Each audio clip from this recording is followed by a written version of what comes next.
Hi, I'm Kirsty Spraggan, corporate motivational speaker, author, talk show host, and truth teller. I have been speaking for over 10 years in the conference world, and I understand as well as you do how important it is to have conferences to bring our communities together, your people together.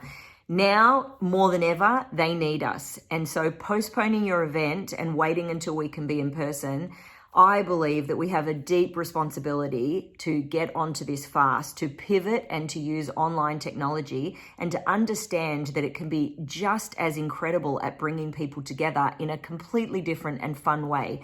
So I want to share with you, last week I was on a webinar for a client with over 1,000 people, and it was so engaging, so lively with the chat and the interactivity. There were so many things going on. So I want to talk you through how webinars work, why they matter, why now, what we can talk about on them in terms of topics, what you need to look for with the right speaker and host, and the different ways that they can work. So firstly, right now, your people need this more than ever. They can't wait until they can get in a room together. I am talking to people every day who are suffering with anxiety and stress and fear, who literally can't get on a phone without shaking, who are unable to sleep at night. And, if this is your people, I believe we have a responsibility to support them and to help them understand that they are not alone and isolated, even though they may feel like it, especially right now. So going into crisis management, going into looking at calm within chaos, looking at how we can live brave. The other thing is, from an ROI perspective, if you need your people right now to be pivoting, to be thinking creatively, to be giving you an ROI, in a lot of ways, that's not going to happen when their fight or flight and freeze system is activated and fear is, running the show, and anxiety, and they're not sleeping, they're not able to be at their best, and their brain literally cannot think creatively. So what matters most when it comes to doing a webinar in a way that makes it really effective for you and for your people? So I have been on camera for over 10 years. Kirsty TV, my online talk show, has 3 million views in 120 countries. What matters is that you have a host, a speaker, a guest that is engaging, that is charismatic and dynamic and flexible. I do everything from drum circles online to breathwork classes, to guided meditations and vision quests, to dance parties. And yes, it's my job to get them engaged enough to want to do that, to get out of their comfort zone. But last week we're on this webinar with over 1,000 people all over the world tuning in. And I have to tell you, the energy, I don't know if it's because they're all stuck at home that they were so grateful to have connection, but the comments in the feed the next day on Facebook and social media of how much they enjoyed it, the comments live, the questions. And so that comes down to another point. You can pre-record if you are wanting to do a video, or you can do it live. Now, live means the speaker can be the host and do all of the work for you, or you can have a host, it could be your CEO or a managing director, who asks some questions. So what I do is I provide you with some questions, and that way you become a part of the conversation. It becomes more of a bouncing back and forth. It's a little bit more engaging and exciting and dynamic. And then there's a little bit more opportunity for free form. And then if the chat is live, then you can also have your people asking questions as we're going through, and we can allow a bit of time to go through those. So pre-recording or going live, there's lots of ways to make it interactive, lots of ways to make it engaging.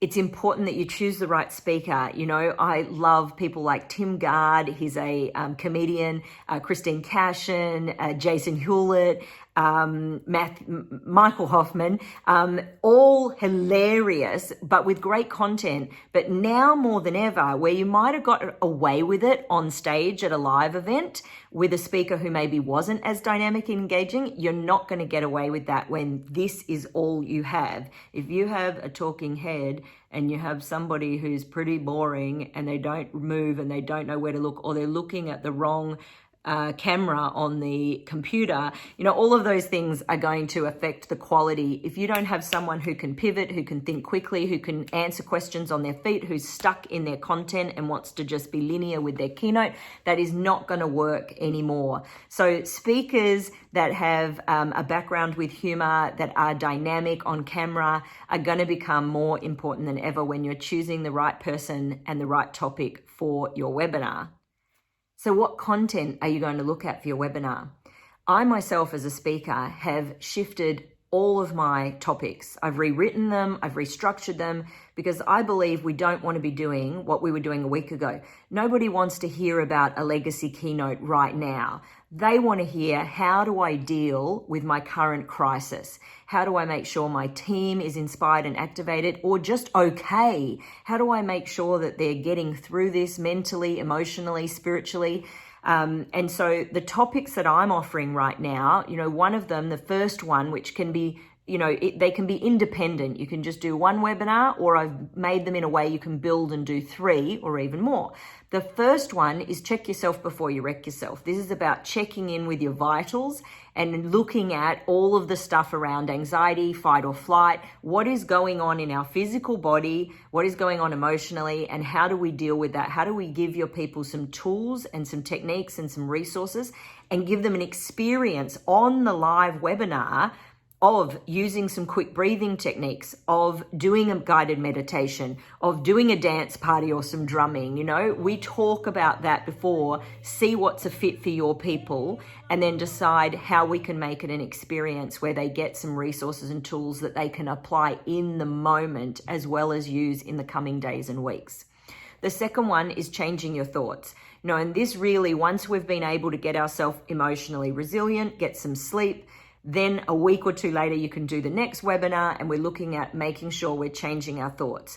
With everything that's going on right now, and particularly with people working in the home, they also need tips and tools and strategies for how they can manage their energy, how they can shift their state, how they can make sure they're moving around, and that they are working on their mindset and what is going on up here.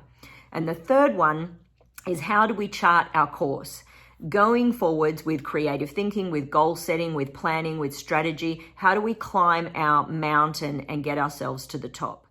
So I, for one, am so excited about the opportunities that going online and hosting online events holds for all of us. It's a whole new world, but it's a beautiful world and it's a beautiful opportunity. So I hope that you will take me up on this idea of going online and doing more webinars if you're not already. If you have any questions and this is new for you, please feel free to reach out and have a chat with me about it. Have an amazing day.